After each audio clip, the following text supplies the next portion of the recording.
Jungkook বিছানায় শুয়ে এপাশ ওপাশ করতে থাকে। কিছুতেই ঘুমাতে পারে না। চোখ বন্ধ করলে তেল কান্না ঝরানো জলে ভরা চোখ দুটো ভেসে উঠে বসে বেলকনিতে আসে সে। গোলাপ গাছটির দিকে নজর পড়তে হেসে ফেলে। তারপর আবার মুখে অনুতাপের ছায়া পড়ে। বাচ্চা একটা মেয়ের উপর নিজের রাগ কমানো একদমই উচিত হয়নি। দেখে গেলে মাথা একদম ঠিক থাকে না। নিজেকে কেন যে কন্ট্রোল করতে পারে না, বুঝে না। পড়াইতে শিখবে না, এটা তো জানাই ছিল। শিখিয়ে দেওয়ার জন্যই তো পড়ানো। কেন করলো এটা সে? যে মেয়ে ব্যথা না পেয়ে কাঁদে, আর তাকে এতটা ব্যথা দিল। খেয়ে পারলো এটা জাঙ্কুক? চোখ দুটো বন্ধ করে নিয়ে ফিসফিসিয়ে বলে, I am sorry, forgive me please, I never heard you, sorry for this. বিকেলে রিডিং রুম জাঙ্কুক এসে দেখে কেউ আসেনি। লেট হচ্ছে ভেবে বসে পড়ে জাঙ্কুক। অপেক্ষা করতে থাকে। জিমিন ব্যাগ নিয়ে এসে বসে। জিমিনকে জিজ্ঞাসা করলে জিমিন কিছু জানে না বলে। চিন্তায় পড়ে যায় জাঙ্কুক। তাহলে কি সেদিন থেকে আসতে নিষেধ করে দিল? জাঙ্কুক উঠতে নিলে চোখে পড়ে একটা ফোন। হাতে নিয়ে দেখতে থাকে। স্যামসাং ফোনটি খুব সুন্দর পুতুল লাগানো একটি কভার। এবারই কারো নয়, বোঝাই যাচ্ছে। জিমিনকে জিজ্ঞাসা করে, এটা কার ফোন? জিমিন ফোন দেখে বলে, ও মা, এটা তো আপুর। তখনই ফোন আসে জাঙ্কুকের ফোনে। জুহান নাম্বার দেখে রিসিভ করে। আসসালামু আলাইকুম। ওয়ালাইকুম সালাম। কোথায় তোমরা? এখনো আসোনি কেন? স্যার, আর আমি একসাথেই যাব। ও সুস্থ হোক তারপর। কেন, কি হয়েছে ওর?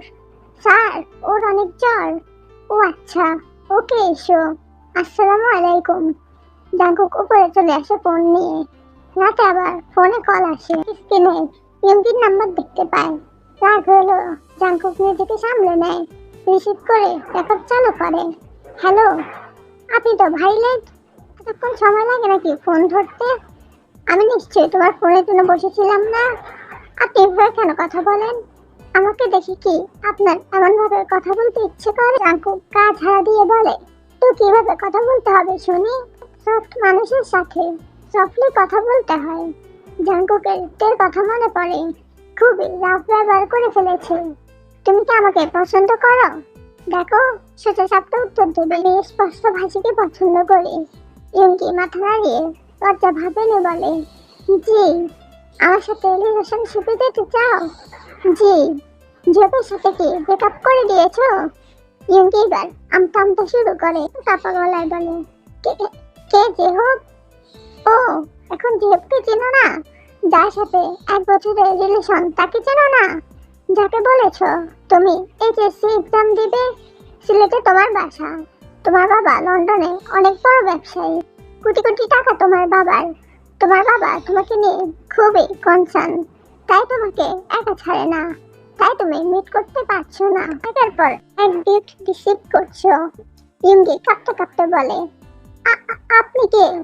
চুপ করো বেয়াদব মেয়ে, ফাজিল থার্ড ক্লাস মেয়ে কোথাকার। লজ্জা করে না তোমার? এত মিথ্যা কথা বলে একটা ছেলেকে জালে ফাঁসিয়ে তাকে ব্যবহার করতে। ওইটা দূরে হয়ে গেছে, তাই এখন আমার সাথে ভাব নিচ্ছ যেন তোমার রূপে আমি পটে যাই। ছোট একটা মেয়ে, নাক চাপলে দুধ বের হবে। আর সে প্লেকার হওয়ার রাস্তায় হাঁটছে।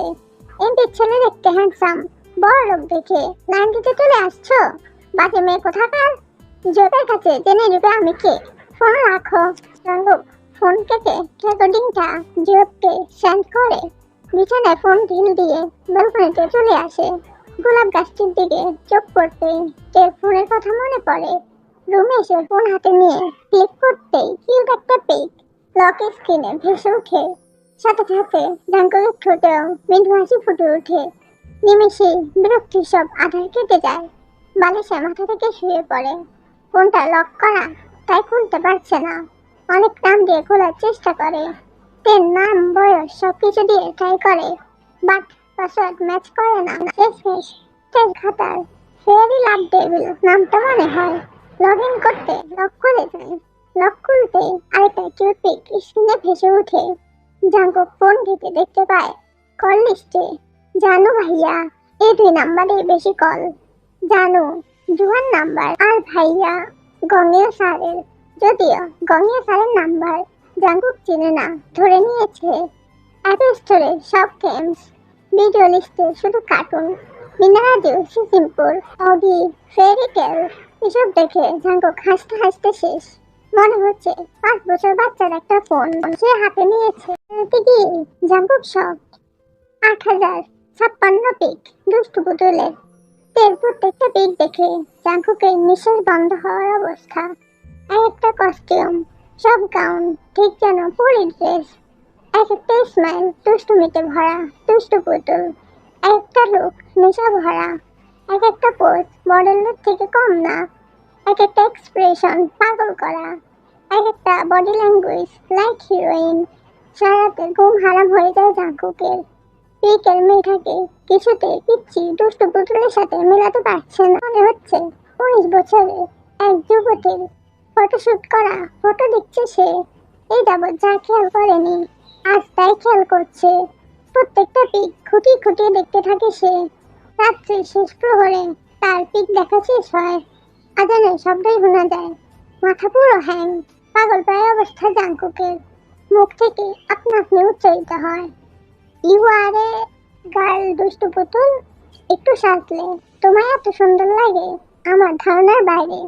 ইউ আর সো কিউট গুলুমুলু bear. You are really so soft. আমার দেখা শ্রেষ্ঠ সুন্দরীদের একজন মনে হচ্ছে তোমার। You are really like fairy. তোমাকে সামনাসামনি দেখার খুব লোভ হচ্ছে দুষ্টু পুতুল। আমি দেখতে চাই তোমায়। আমার মিসবিহেভের জন্য আমি সরি ডিয়ার, সরি। বেলা 11টা রোদ আছে জাঙ্কুককে ডাকতে। যে ছেলে ভরে উঠে আজ এত বেলা করে ঘুমাচ্ছে এই জন্য চিন্তা হচ্ছে। পিছু পিছু জিনও এগোয়। রোজ ভিতরে এসে দেখে জাঙ্কুক বিছানায় ঘুমোচ্ছে। ডাকবে দু একবার কিন্তু সাড়া নেই। জিন এসে ঝাঁকাতে থাকে। জাঙ্কুক আচ্ছা হয়ে বলে, মম ঘুমাতে দাও। ঘুমাতে দাও মানে 11টা বাজে, উঠ। জাঙ্কুক কখন ঘুমিয়েছিস রাতে যে এত বেলা করে ঘুমাচ্ছিস? সকালে। সকালে মানে সারাত ঘুমাসনি কেন? কোনো প্রবলেম? বল বাবা কি হয়েছে? উফ কিছুই হয়নি, এমনি জেগেছি। বেশি চিন্তা করো না তোমরা। একটাই তো ছেলে আমাদের, করবো না কেন বল? হাতে কি এটা দেখি? ফোন? কার ফোন? এটা পুতুল লাগানো। জাঙ্কুক হেসে ফেলে। দুষ্টু পুতুলের মন ভুলে রেখে গেছে। যাও ব্রেকফাস্ট দাও, আমি ফ্রেশ হয়ে আসছি। জাঙ্কুক জুয়াকে ফোন করে আসতে বলে। জুয়া এলে জুয়াকে নিয়ে বেরিয়ে পড়ে। উদ্দেশ্য তের বাসা। বাসা চেনার জন্য জুয়াকে সাথে নিয়ে নেয়। বাজারে এসে জুয়াকে জিজ্ঞাসা করে দুষ্টু পুতুল কি পছন্দ করে কোনো। আর তুমি? আমিও। জাঙ্কুক দোকানে যায়। চকলেট কেনার সময় উপরের তাকগুলোতে চোখ পড়ে। হরলিক্স গুঁড়ো দুধ এর দাম দেখে হেসে ফেলে জাঙ্কুক। আম্মনিকা হরলিক্স খাওয়া বাচ্চিকা।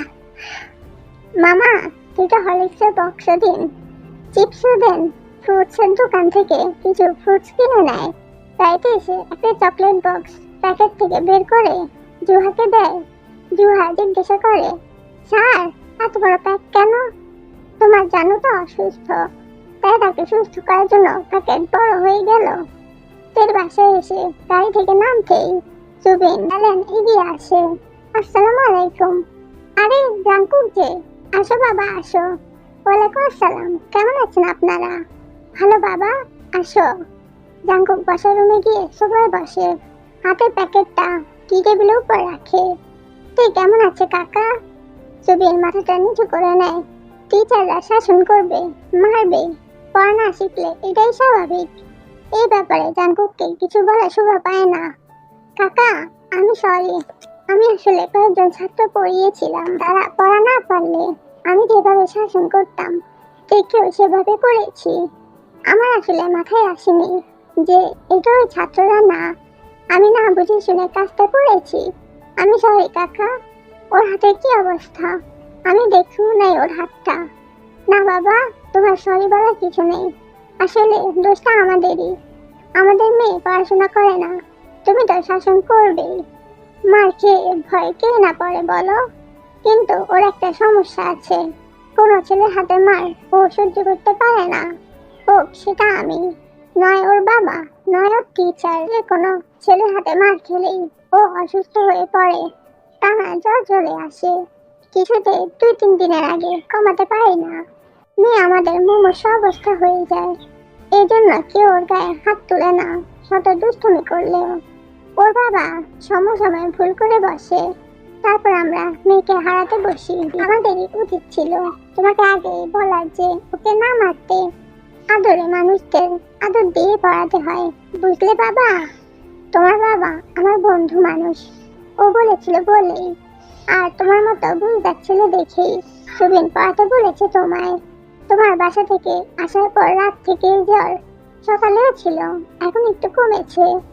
আঙ্কেল, আমি আসলে জানতাম না ব্যাপারটা। এরকম ভুল আর কখনো হবে না, আমার উপর ভরসা করতে পারেন। আমি 2 মাসের মতো আছি, আমি কথা দিচ্ছি ওকে যত্ন নিয়ে পড়াবো। বাসায় আর পড়া দিব না, সামনে বসে সব পাড়া মুখস্থ করাবো। রাত যতই গভীর হোক আমি নিজে পৌঁছে দিয়ে যাব। আমার মনে হয় না ও আর পড়বে তোমার কাছে, জাঙ্কুক। কাকা কত ছোট মানুষ, জিদ তো করবে, বুঝালেই বুঝবে। দেখো বুঝে কিনা, আমরা একটাই মেয়ে বাবা, মানুষ না করতে পারলে সব শেষ। ইঞ্জুনকে ডাক দেয় সুবিন। ইঞ্জুনকে বলে যে রুমে নিয়ে যাও। ইঞ্জুন জাঙ্কুকের সাথে কুশল বিনিময় করে তে রুমের দিকে এগোয়। দরজায় দাঁড়াতেই দেখে তে খাটে হেলান দিয়ে বসে টিভিতে অগি দেখতে দেখতে বেকুল করে হাসতেছে। শুকনো অসুস্থ মুখে হাসি বড্ড অদ্ভুত লাগছে যেন। হাতের দিকে তাকাতেই দেখে ব্যান্ডেজ করা, পুরো মাথা খারাপ হয় জাঙ্কুকের। এমন মার মারলো যে হাত ব্যান্ডেজ করতে হলো। ইয়ঞ্জন ভেতরে ঢুকে টিভি অফ করে দিল। তে এক চিৎকার দিল, আমার অগি! আপাতত অগি রাখ, স্যার আসছে তোকে দেখতে। কাকিমা, ওর হাতে ব্যান্ডেজ। আর বলো না বাবা, হাত দুটো দেখে আর চিৎকার করে কাঁদে। তাই ডাক্তার ব্যান্ডেজ করে দিয়েছে যাতে না দেখতে পায়। ও, তে ভয় লাগে শেষ। ডলফিনটা কেন এলো? আবার মারবে নাকি? না, আর মারবে না, সরি বলতে এসেছে। সরি অ্যাকসেপ্ট করবো না, অভিশাপ দিব। বেশি না, জাস্ট একটা। বেটা ডলফিন, তোর কোনোদিন বিয়ে হবে না। অভিশাপ ডান।